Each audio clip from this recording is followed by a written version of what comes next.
মিঠা পানির দেশীয় প্রজাতির মধ্যে শোল মাছের বেশ চাহিদা রয়েছে, কিন্তু উৎপাদন কম থাকায় বাজারে মাছটির দামও বেশি। সম্প্রতি বাংলাদেশ মৎস্য গবেষণা ইনস্টিটিউট দীর্ঘ গবেষণার পর বাণিজ্যিক পর্যায়ে চাষাবাদের উপায় বের করেছে। এর ফলে বাজারে মাছটি সহজলভ্য হবে বলে আশা সংস্থাটির।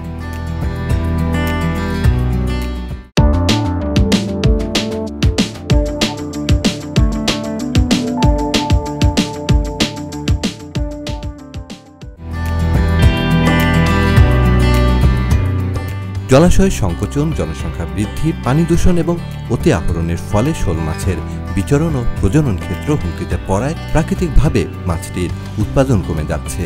এ কারণে প্রায় এক দশকের গবেষণার পর এপ্রিলে দেশে প্রথমবারের মতো হ্যাচারিতে দেশীয় শোল মাছের কৃত্রিম প্রজনন ও পুনঃ উৎপাদনে সফলতা পান গবেষকেরা। তারা বলছেন, এতে শোল মাছ চাষে বাণিজ্যিক সুযোগ তৈরির পাশাপাশি দেশে মোট মৎস্য উৎপাদনে ইতিবাচক প্রভাব পড়বে। আমরা এক দশকেরও বেশি সময় ধরে আমরা গবেষণা করে অতি সম্প্রতি চলতি এপ্রিল মাসে আমরা প্রজনন কৌশল উদ্ভাবন করতে সক্ষম হয়েছি। এখন আমরা পোনা উৎপাদন করতে সক্ষম। আমরা যদি এই প্রযুক্তিটি মাঠ পর্যায়ে ছড়িয়ে দিতে পারি, তাহলে বাংলাদেশের যে বেসরকারি হ্যাচারিগুলি সরকারি হ্যাচারিগুলি যখন পোনা তৈরি করতে পারবে, তখন মাঠ পর্যায়ে কিন্তু এই শোল মাছের চাষাবাদ করা সম্ভব হবে। হ্যাচারিতে কৃত্রিম প্রজননের উদ্দেশ্যে দেশি শোল মাছ নেত্রকোনা ও হাওড় অঞ্চল থেকে সংগ্রহ করে ময়মনসিংহ স্বাদুপানি কেন্দ্রের পুকুরে মজুত করা হয়। গবেষণায় দেখা যায়, কৃত্রিম উপায়ে চাষে পোনা বেঁচে থাকার সর্বোচ্চ হার শতকরা 85 থেকে 90%।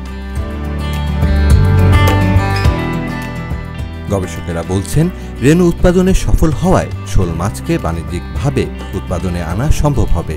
দেশি শোলের প্রতি গ্রাহকদের যেহেতু আগ্রহ বেশি, তাই মাছটিকে বাণিজ্যিক পর্যায়ে নিতে কাজ করছে বাংলাদেশ মৎস্য গবেষণা ইনস্টিটিউট। এটা যদি ম্যাসিভ স্কেলে উৎপাদন করা যায়, আমরা মনে করি এটার বাজার মূল্য অনেক আমাদের চাষিদের লাভজনক একটা ফসল হিসেবে এটা তারা চাষ করতে পারবে। আগামী 2-1 বছরের মধ্যে দেশীয় শোল মাছের পুনঃ উৎপাদন প্রযুক্তি মাঠ পর্যায়ে হস্তান্তর করা সম্ভব হবে।